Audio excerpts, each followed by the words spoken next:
Hey guys, Josh here with a video on 5 ways for you to be climbing in League that aren't related to your player skill. I think it's a pretty obvious connection to make that someone's rating is directly linked to how they perform as a player, and whereas obviously that is certainly true, a diamond player is most likely going to be better than a platinum player, better than gold, etc, etc. I do actually think there are some little things that hold people back from being a few tiers above that aren't necessarily because they're a bad player. When I'm playing on my unranked to diamond account, I see a lot of players maybe who are like in mid gold or something, who are probably just as good as people who are sitting in low platinum, but they're just, there's little things they're doing that really hold them back, and it's those things that I want to kind of focus on in this video. I want to do things a little bit differently today. I'm doing this this recording here in one take, so I want it to feel more natural, I want it to feel a bit more conversational, so let me know what you think about it down below. I'm not going to be editing it too much.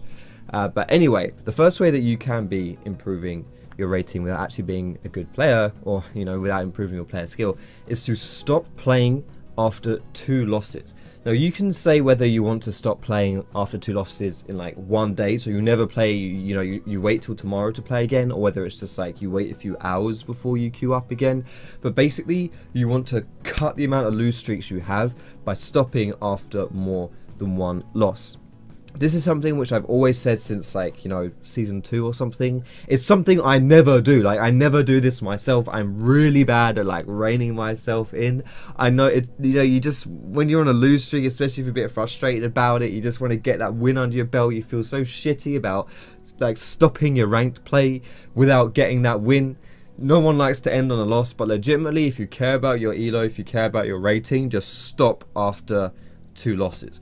The biggest reason for this obviously is because losing more or less in ranked is very equivalent to going on tilt. You don't want to go on tilt. Being on tilt is probably the biggest enemy that you'll face when you're trying to climb. If you're tilting too much, then you are going to struggle. And just saying don't tilt, that's a really bad piece of advice, but genuinely just stop playing, because any reason I can give you guys to stop tilting is all dependent on the players, all dependent on the individual.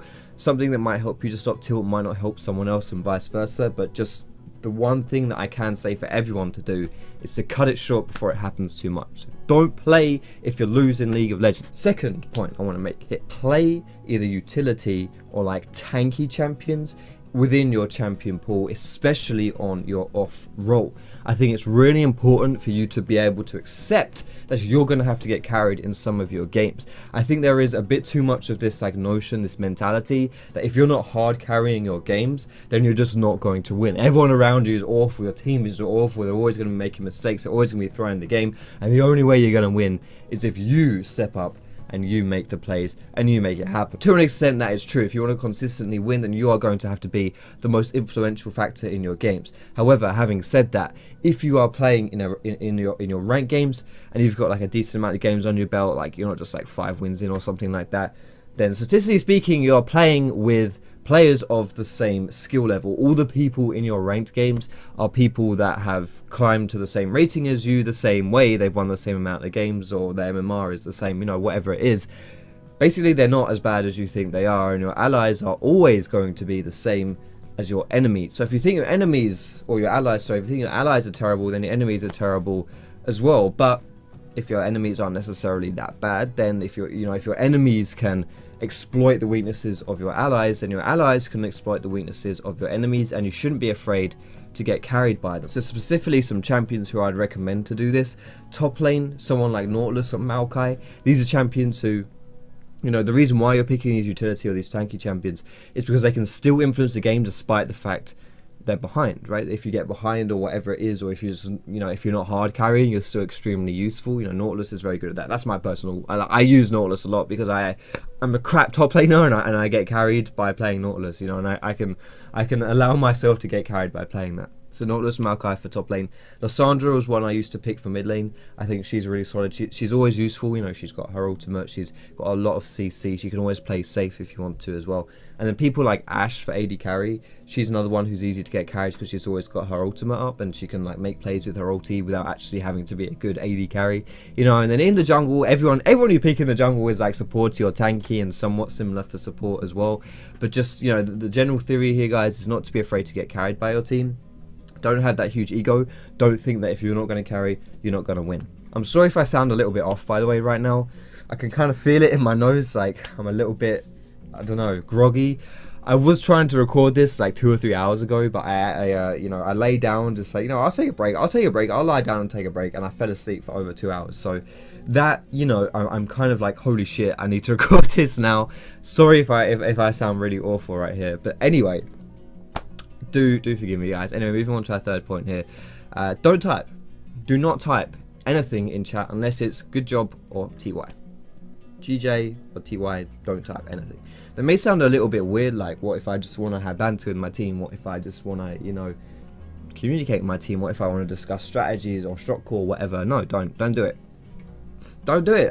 It sounds strange, you know. Why would I not want to communicate with my team? It's a competitive game, and you're advising me to not talk to my team. Isn't that really bad advice? Well, I mean, it may seem so on paper, but honestly, in practice, in my personal experience, if you really want to climb, people who there is a big risk of you to say too much than to say too little.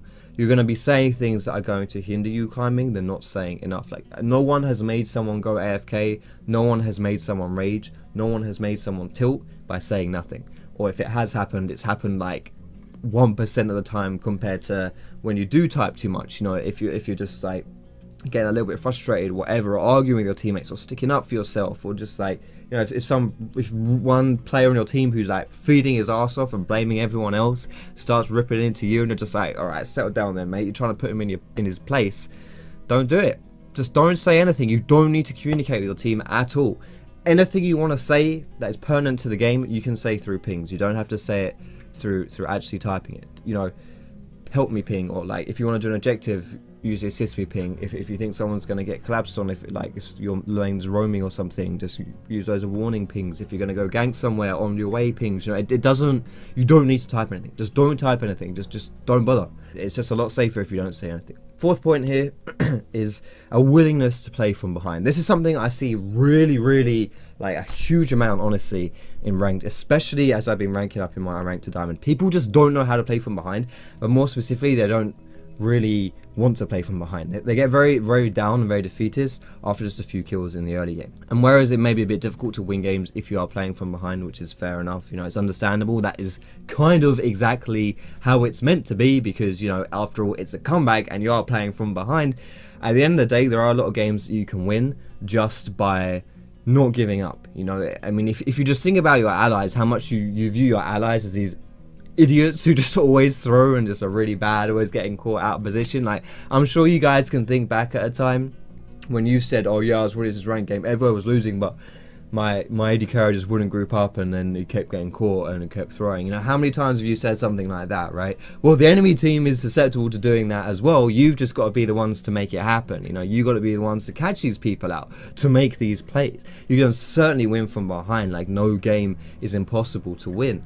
There are some games which are going to be very hard to win. Obviously, I get that. I'm not saying you should be able to win every single game. I'm just saying, don't give up. If you can cast your minds back to Season 2, I think it was Season 2, or was it CLG versus Moscow 5? I think it was CLG EU versus Moscow 5. It was like a 70-minute game. CLG EU got absolutely stomped in the early game, but they stalled it out and they managed to win. Diamond Procs rage quit before the game even ended. It was a very good game, you know. And if that can happen, you know, if they can come back from a massive deficit against one of the world's best teams of all time, then you can come back against your gold enemies in solo queue. Last point I want to make here, guys. Oh my goodness, I'm losing my voice. Last point I want to make here. Just want to say as well, if you're enjoying the video, don't forget to hit the thumbs up. And, you know, just thank you for watching. You know, I appreciate you guys watching my videos. Last point I want to make: abuse the overpowered champions in solo queue. There are, you know, sometimes there's just like some really broken shit flying around, and it gets either, you know, it doesn't get fixed for like a patch or two, just learn how to play it, spam it in normals. Once you learn how to play it, just play it in ranks. Like, you can get a lot of elo just by playing something that is just ridiculously broken, that you shouldn't be able to play because it shouldn't even exist. Right now, Echo with Triforce, I think, is a very good contender for that. Back in the day, I did it with Shyvana when she was really like overpowered, and I went like 9-1 on her. You know, like, there's just loads of ways that you can be abusing overpowered champions to be getting basically free elo.